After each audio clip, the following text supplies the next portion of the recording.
E aí, pessoal, vamos mergulhar direto na nossa análise visual de hoje, porque olha, a história que a gente vai destrinchar agora é daquelas que parecem até roteiro de cinema. Sabe aquela típica jornada heróica de superação? Pois é, mas aqui não tem ficção nenhuma, é tudo puramente baseado em dados reais, muita resiliência e fatos históricos inegáveis. A gente vai acompanhar a jornada simplesmente inacreditável de uma cidade brasileira que olhou para um destino trágico, cruzou os braços e disse: não, nós vamos reescrever completamente a nossa história ambiental. Para começar, pense nesse contraste a um negócio dramático. Lá na década de 80, esse município carregava um apelido bem pesado, o Vale da Morte. Era, infelizmente, sinônimo de poluição extrema para o mundo inteiro. Agora corta para os dias de hoje. O cenário mudou tanto que a cidade ostenta orgulhosa o selo oficial de Cidade Verde, reconhecido pelas próprias Nações Unidas. Mas aí vem a pergunta de $1 milhão, né? Como é que um lugar sai do pior extremo imaginável de degradação industrial e se transforma em uma referência ecológica mundial? Bom, é exatamente essa engenharia de recuperação que a gente vai entender no detalhe agora. Vamos começar pela parte 1, o Vale da Morte, ou os dias sombrios da cidade.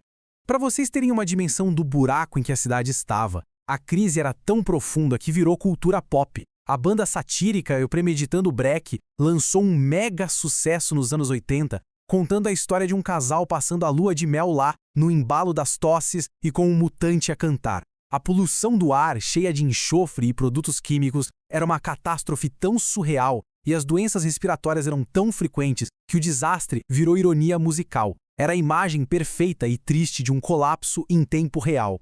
O que nos leva à parte 2, a grande virada ambiental. E qual foi a chave para o sucesso absoluto? Um número simplesmente colossal e quase inacreditável, 98%. Isso mesmo, 98% de redução nas emissões de poluentes.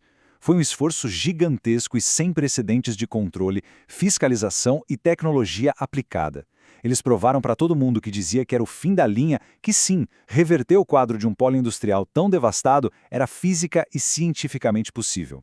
E olha, a evolução aconteceu em um ritmo vertiginoso. O grande gatilho para a implementação de ações realmente rigorosas foi a terrível tragédia da Vila Socorro em 1984. O rigor ambiental que veio depois foi tão forte e intenso que, pasmem, apenas 8 anos depois, durante a Eco 92, a cidade já era celebrada globalmente como um símbolo de recuperação. Aí a gente avança rapidamente para o século XXI e vemos a conquista desse cobiçado selo da ONU em 2025 e o plano super ousado para 2026, a entrada definitiva no mercado global de carbono.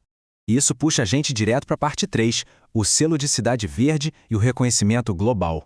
Mas não pensem que esse selo de Three Cities of the World é só uma placa comemorativa para pendurar na parede. De jeito nenhum. É uma chancela altamente técnica da ONU e da Arbor Day Foundation. A cidade precisou suar a camisa para comprovar políticas públicas que dão resultado na prática. Estamos falando de planejamento municipal rigoroso, plantio em massa de árvores nativas e a proteção ferrenha dos manguezais. Resumindo, o município precisou provar por A mais B que transformou as florestas em ferramentas vivas para melhorar a qualidade de vida das pessoas. Mas quer saber qual é o melhor indicador visual de todos? Melhor do que qualquer planilha ou certificado? É o retorno do guará vermelho. Com aquela plumagem escarlate intensa, essa ave simplesmente lindíssima voltou a povoar os estuários e manguezais da região. E por que isso é tão importante? Porque o guará vermelho é uma espécie altamente sensível, super exigente com a qualidade do ecossistema. Então ver esses pássaros voltando não é só um espetáculo maravilhoso, é a métrica biológica indiscutível de que a vida, as águas e a biodiversidade renasceram para valer. Vamos para a parte 4, o paraíso do ecoturismo, a transformação em um destino natural. A chave mestra que destrancou esse novo mundo foi o Plano Diretor de Turismo aprovado em 2017. E o que é mais legal nesse documento é a franqueza dele, sabe? Ele reconhece abertamente o erro que foi enxergar o local unicamente como uma cidade das indústrias por tanto tempo. O plano destaca com todas as letras a necessidade de abraçar a exuberante Mata Atlântica e usar a bagagem histórica do lugar para gerar trabalho e renda de forma sustentável.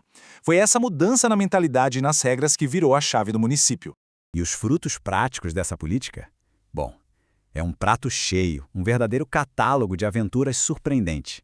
A gente tem a estonteante Cachoeira da Lagoa Azul, com uma queda d'água de 30 metros, e a majestosa Véu da Noiva, com 60 metros. Para a galera da contemplação, tem safaris fotográficos de barco pelo manguezal, onde você pode avistar mais de 40 espécies diferentes de aves. E para quem gosta de adrenalina pura, anotem aí. A tirolesa Voo da Serra te lança em uma descida de 500 metros voando sobre a selva.